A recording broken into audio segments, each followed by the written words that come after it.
نحمدک یا من خلق الانسان وجعلہ سمیعا بصیرا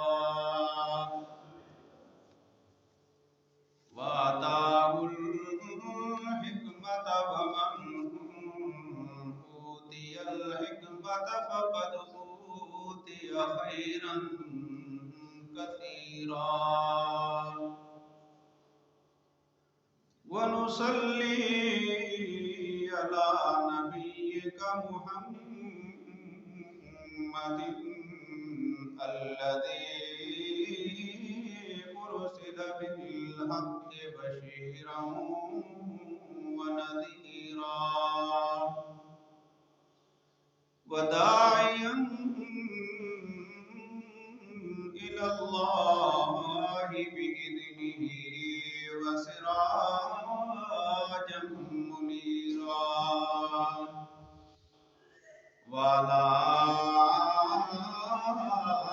آلہ وأصحابہ الذین كانوا مطیعین له على الدین کلہ فلم يتركوا منه قطميرا ونقيرا أما بعد فأعوذ بالله من الشيطان الرجيم بسم الله الرحمن الرحيم ولو أنهم آمنوا واتقوا لفتحنا عليهم أبواب من السماء وقال الله تبارك وتعالى في موضع آخر تبارك الذي بيده الملك وهو على كل شيء قدير صدق الله العلي العظيم محمد کی غلامی دین حق کی شرط اول ہے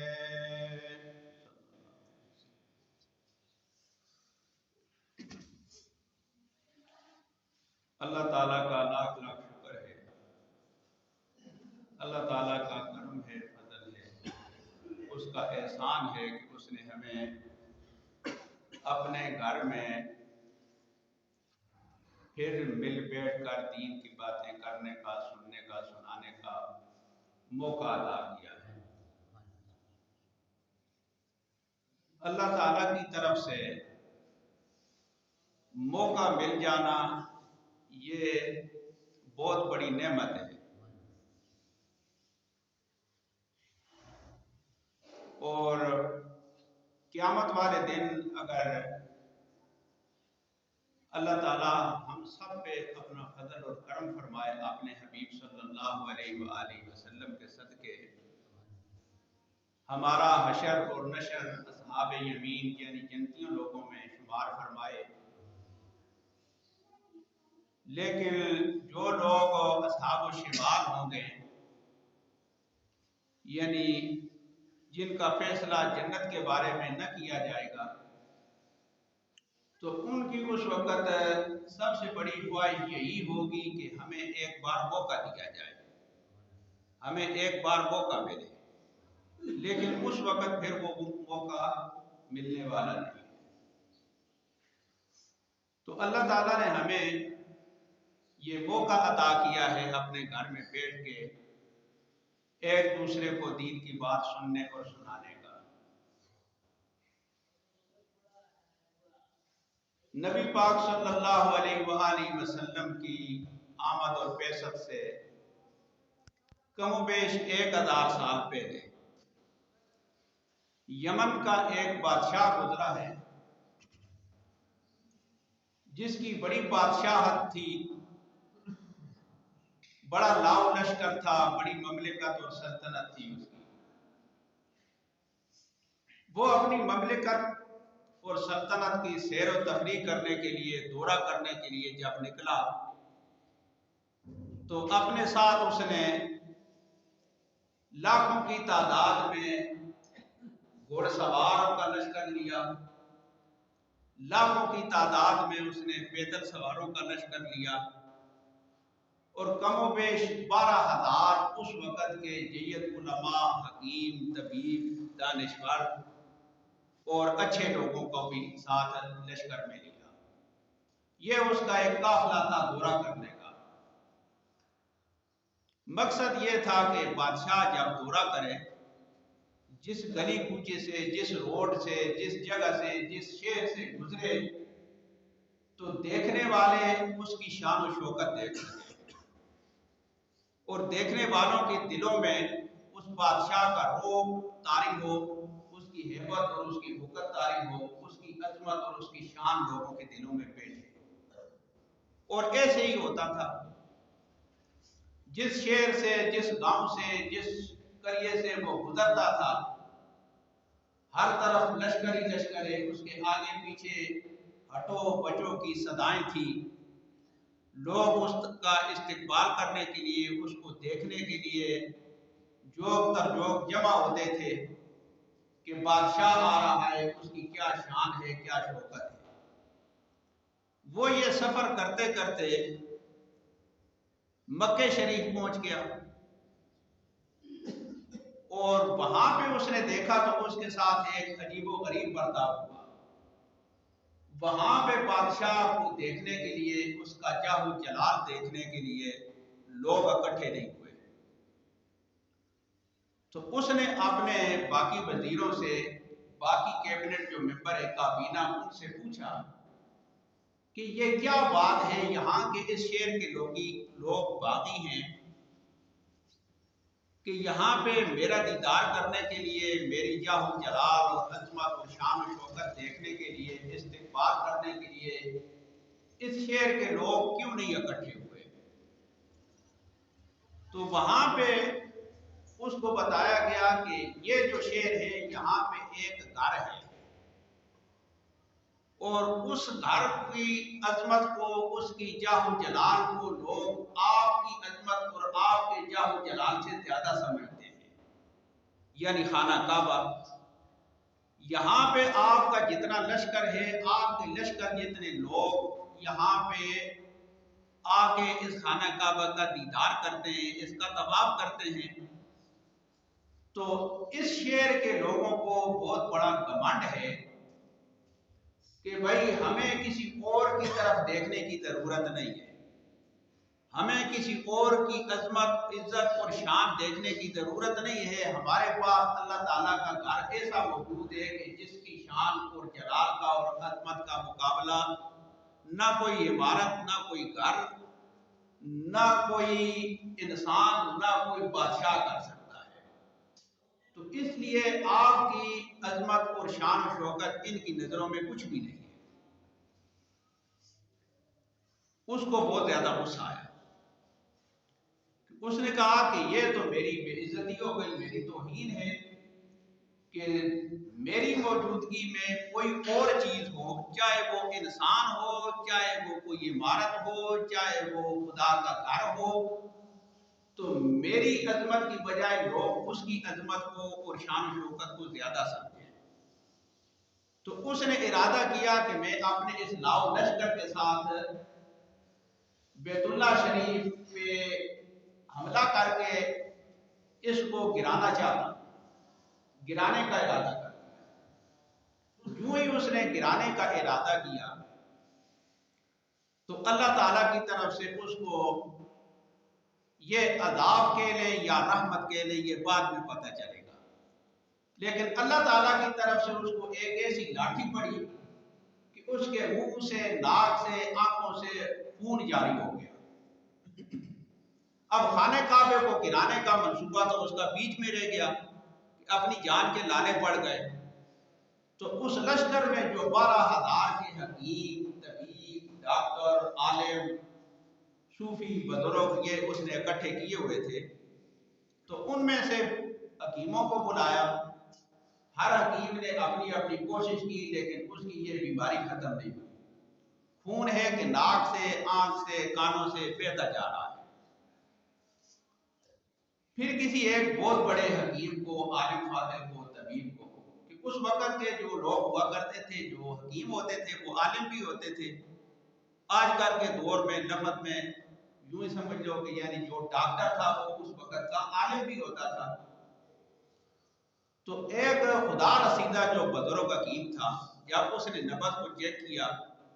تو اس نے دیکھا کہ نبض کے حساب سے تو بادشاہ بالکل پرفیکٹ ہے اور صحت مند اور تندرست ہے،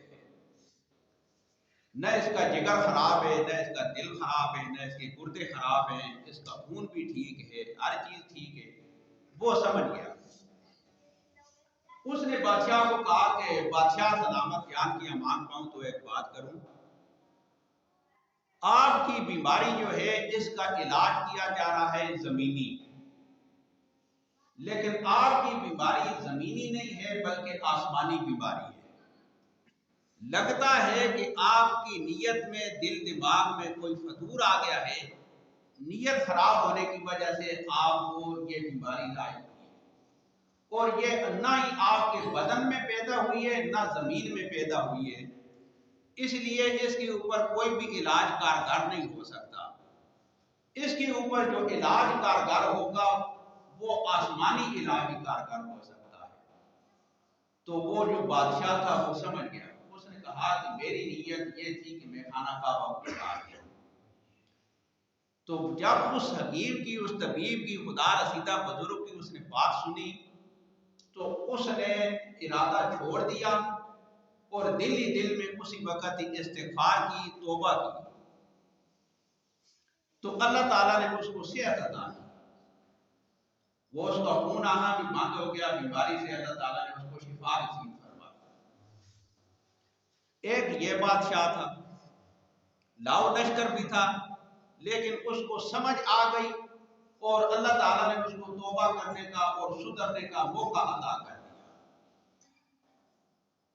بعد میں اس نے جو کچھ کیا وہ میں آگے بیان کروں گا۔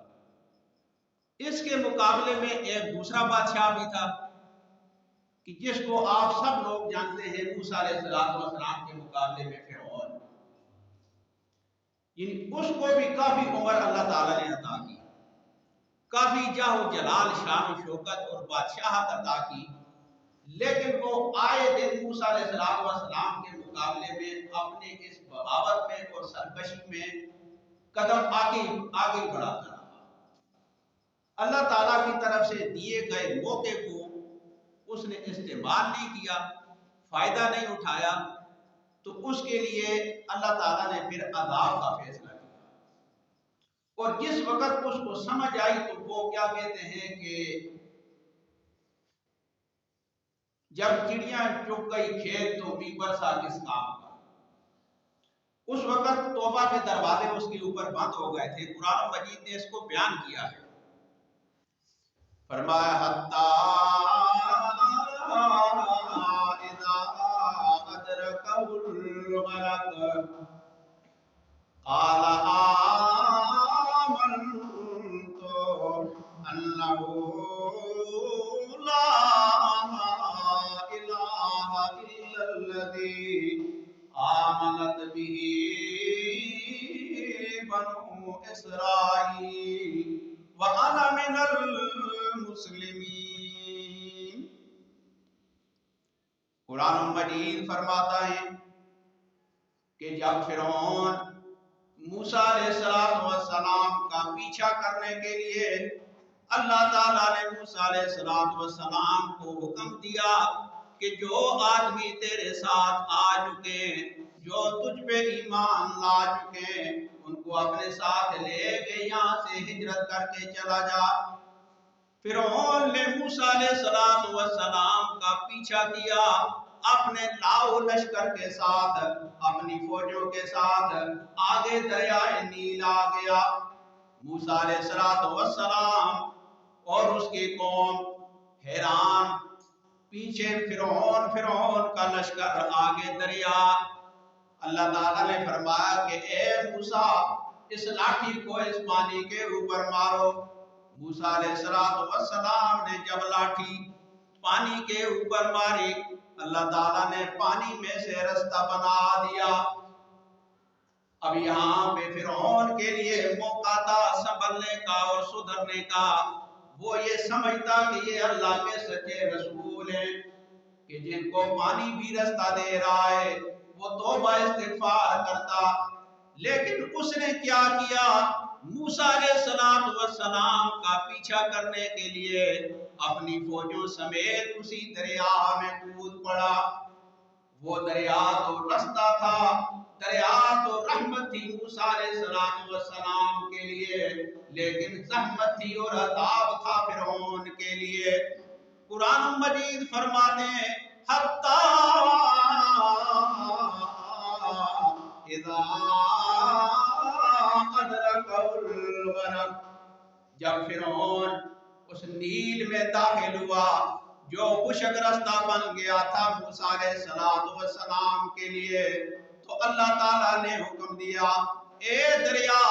اب آپ اپنا دامن کو سمیٹ لے، اور اپنے دامن میں سمیٹ کے ابد الآباد کے لیے فرعون کو اس کے لاؤ لشکر کے ساتھ تباہ و برباد کر دے۔ جب وہ غرق ہونے لگا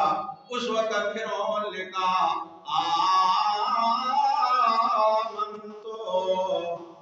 اب میں ایمان لاتا ہوں۔ اللہ تعالیٰ فرماتے ہیں آنا، اب موقع وہ ختم ہو چکا۔ میں نے جو موقع عطا کیے تھے آپ کو، آپ نے سارے کے سارے موقع بغاوت میں، سرکشی اور نافرمانی میں ضائع کر دیے ہیں۔